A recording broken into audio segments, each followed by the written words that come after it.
Hello dear friends.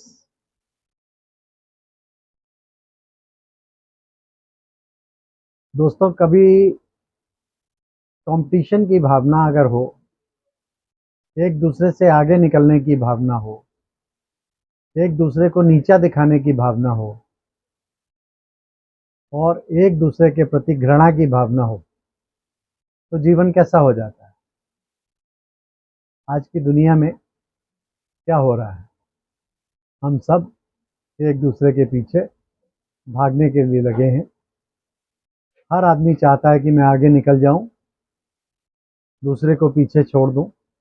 हम अपनी journey पर ध्यान नहीं देते, हम दूसरे की जर्नी पे ध्यान देते हैं कि दूसरे की जर्नी कैसी चल रही है, मुझे उससे आगे निकलना है।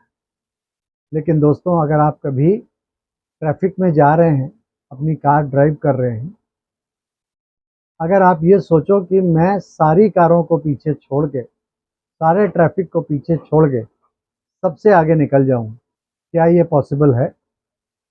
कोई ना कोई तो आपसे आगे रहेगा और बहुत सारे आगे रहेंगे। हर कोई बिल गेट्स नहीं बन सकता। बिल गेट्स को भी कभी पीछे आना ही पड़ता है। कोई और आगे निकल जाता है, कोई अंबानी आ जाता है। तो मित्रों, एक छोटे से एग्जाम्पल के द्वारा इस बात को समझने की कोशिश करते हैं। मान लीजिए आपने कुछ फ्रेंड्स के साथ, अपनी फैमिली के साथ मिल के आपने प्रोग्राम बनाया कि चलिए पिकनिक में चलते हैं, एक साथ एक बस बुक कर लेते हैं और पिकनिक में एक साथ चलते हैं। तो सब पिकनिक का प्रोग्राम बनाएंगे, बस में गए, सब इकट्ठे हंसते खेलते गाना गाते अपने डेस्टिनेशन पे पहुंचे, वहाँ पिकनिक मनाई, खूब सेल्फी खींची, खाना पीना इकट्ठा हुआ और पूरा एंजॉय किया पिकनिक को बहुत अच्छी यादों के साथ। फिर हम वापस आए, फिर एंजॉय किया और अपने घर पहुंच गए और बहुत दिन तक उन यादों को संजोए रहे, उनकी फोटोज सेल्फीज को देख के खुश होते रहे। कितना अच्छा अनुभव होता है।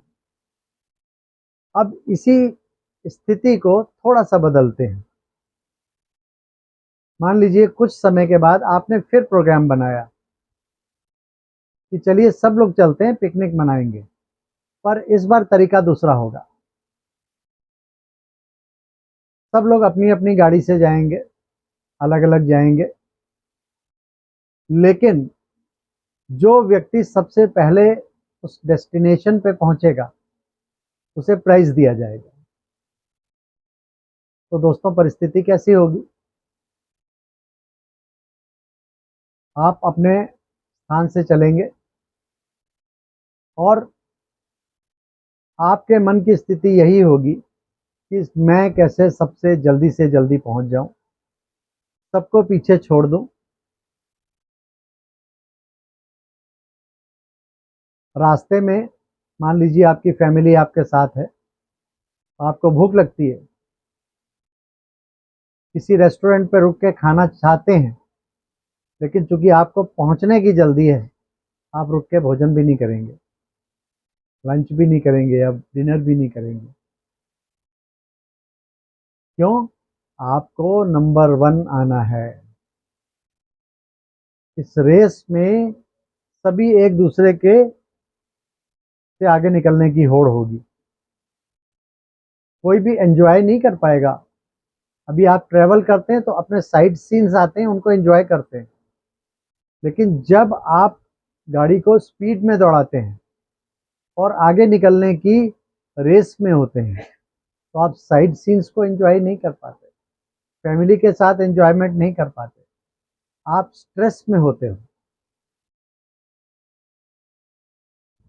आप पहुंच जाओगे लेकिन आपकी जर्नी एंजॉयबल नहीं होगी। और वहां पहुंचकर कोई आगे आया, कोई पीछे आया, तो सबके मन में क्या भावना होगी कि ये जो फर्स्ट आया है इसको प्राइज मिल गया, अगर मैंने गाड़ी थोड़ी और तेज चलाई होती तो मुझे भी मिलता।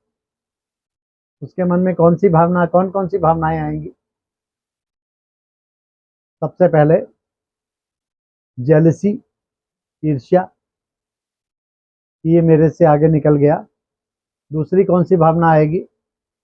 कंपटीशन की भावना, जो पूरी जर्नी के दौरान रही। तीसरी हेट्रेड की भावना, घृणा की भावना, ये मेरे से आगे निकल गया, मैं पीछे रह गया। ये क्यों जीत गया? मुझे जीतना चाहिए था, मैं डिजर्व करता हूं, ये नहीं डिजर्व करता। चौथा, जो जीत गया उसमें अहंकार की भावना, देखा मैं सबसे तेज गाड़ी चलाई और मैं फर्स्ट आया, मुझे प्राइज मिला। और जो हार गया उसमें जो बाकी सबके प्रति कंपटीशन की भावना, तिरस्कार की भावना और उदासी का भाव, दुख का भाव, मन स्थिति कई दिन तक खराब रहने वाली है। और आपने उस पिकनिक को, पार्टी को एंजॉय नहीं किया, क्योंकि वहां आप गए तो थे एंजॉय करने, लेकिन आपकी सारी मन की स्थिति बदल गई। इसको क्या कहेंगे? इसी को कहते हैं पैराडाइम शिफ्ट। इंग्लिश में इसको कहा जाता है पैराडाइम शिफ्ट। यानी आपकी मन स्थिति और स्थिति बदलने पे कितनी जल्दी चेंज होती है, ये इस एग्जाम्पल के द्वारा आप समझ सकते हैं। तो वापस आएंगे, सेल्फी भी खींची होंगी, फोटोग्राफ्स भी लिए होंगे, लेकिन क्या अच्छी यादों के साथ में आएंगे? नहीं ना दोस्तों। हमारा जीवन भी आज कैसा है? हम इस भौतिक दुनिया में रेस में लगे हैं, एक दूसरे से आगे निकलने की होड़ में है कि कैसे मैं सबसे आगे निकल जाऊं, कैसे मैं सबसे सक्सेसफुल प्रोफेशनल या बिजनेसमैन या जो भी मेरी फील्ड है उसमें आगे निकल जाऊं, मेरा नाम मान शान सबसे ज़्यादा हो, मेरे पास सबसे ज़्यादा धन होना चाहिए, दुनिया का सबसे रिच आदमी मैं बनना चाहता हूं। मुझे सबकी निगाह में आदर और सम्मान मिले, मान प्रतिष्ठा मुझे सबसे ज़्यादा मिले, जितनी दूसरे को मिलती है उससे ज़्यादा मिले। कंपटीशन मेरा दूसरे से है। पर दोस्तों, अगर हमारे अंदर संतुष्टता हो, कंटेंट हो, अगर हम जो मिला उसी में खुश, तो बताइए कि जो मिला उसमें खुश रहने वाला लाइफ को एंजॉय करेगा, या जो सदा कंपटीशन के भाव के साथ जिएगा वो एंजॉय करेगा? दोस्तों, इस पर विचार करिए। हम अपने जीवन में बदलाव ला सकते हैं। जीवन को पॉजिटिव तरीके से लीजिए। जो जीवन मिला है उसे एंजॉय करिए, अपनी वैल्यूज के साथ जीना सीखिए। हमने अपनी वैल्यूज को खो दिया है और बिना वैल्यूज के हमारा जीवन बिल्कुल नीरस, ड्राई हो गया है बिल्कुल। हम कंपटीशन में लगे होने के कारण जीवन में जो साइड सीन्स आते हैं उनको एंजॉय नहीं कर पाते, बल्कि जो छोटी छोटी परिस्थितियां, सरकमस्टांसेस हमारी लाइफ में आते हैं उनमें हम स्ट्रेस में आ जाते हैं। परिस्थितियां या सरकमस्टांसेस तो हमारे लाइफ में आएंगे ही आएंगे, वो हमारे कंट्रोल में नहीं है, उनको हम नहीं रोक सकते। परंतु अपने मन की स्थिति मेरे कंट्रोल में है, उसको मैं कंट्रोल कर सकता हूं। लेकिन उस कंट्रोलिंग पावर के लिए आपको गॉडली और स्पिरिचुअल नॉलेज की जरूरत है।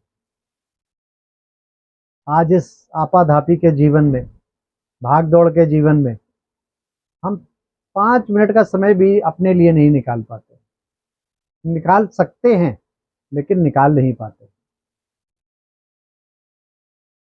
क्योंकि हमारे पास एक्सक्यूज बहुत है कि हमारे पास टाइम ही नहीं मिलता। हम अपने प्रोफेशन में बहुत बिजी हैं, एक मरने का टाइम नहीं है, लोग ऐसे तक बोलते हैं। लेकिन दोस्तों, काम करने के बाद हम रात को 2-2 घंटे टीवी के सामने बैठे रहते हैं, इधर उधर की व्यर्थ की बातें करते हैं लोगों से, रात को देर में सोते हैं और सुबह देर से उठते हैं। 10 बजे ऑफिस जाना है, 9 बजे सो के उठते हैं। और फिर 1 घंटे के पीरियड में हमारे मन की स्थिति क्या होती है, इसका आप अंदाजा लगा सकते हैं। सारे कर्म आपको 1 घंटे के अंदर करने और ऑफिस की दौड़ लगानी है। तो दोस्तों, अपने लाइफ में जितने डिस्टरबेंस हैं, जितनी टेंशन है, जितना स्ट्रेस है, उसके रिस्पॉन्सिबल हम खुद हैं, क्योंकि हमें कोई सत्य ज्ञान देने वाला नहीं है। लेकिन जब सत्य ज्ञान प्राप्त हो जाता है तो life become so easy, so happy, सो ब्लिसफुल। क्यों? क्यों आपको जिन खुशी के लिए, आनंद के लिए और सुख के लिए हम जो बाहर की दुनिया की दौड़ लगा रहे हैं ना, वहां नहीं जाना पड़ता, वो दौड़ नहीं लगानी पड़ती। This is a journey with in. भीतर जाना पड़ता है, भीतर की यात्रा करते हैं। और जब भीतर की यात्रा करते हैं तो हमें ये सारी चीजें हमारे अंदर भर जाती है। वो सोर्स आपको मिल जाता है। अभी हमारे पास सोर्स नहीं है। Ocean of knowledge, ocean of peace, ocean of love, जब हमें पता लग जाता है ना वो कौन है, और जब हम उससे कनेक्ट कर जाते हैं, तो हमें जीवन में सारी खुशियां ऑटोमेटिकली हमारे अंदर भर जाती है। तो आइए दोस्तों, उस ओशन ऑफ लव के साथ, ओशन ऑफ हैप्पीनेस के साथ, ओशन ऑफ पीस के साथ कनेक्ट करना सीखें। हमारे साथ आइए, ब्रह्मा कुमारी से जुड़िए और आइए सीखते हैं कि ये भीतर की यात्रा करना सीखते हैं। और इसको सीखकर हम अपनी जर्नी को कॉम्पिटिटिव ना बना के, दुख पूर्वक ना बना के, एक सुख से भरे हुए जीवन की यात्रा पर चलें और अपने जीवन को सफल बनाएं, अपने लक्ष्य को भेद सकें। अच्छा, ओम शांति।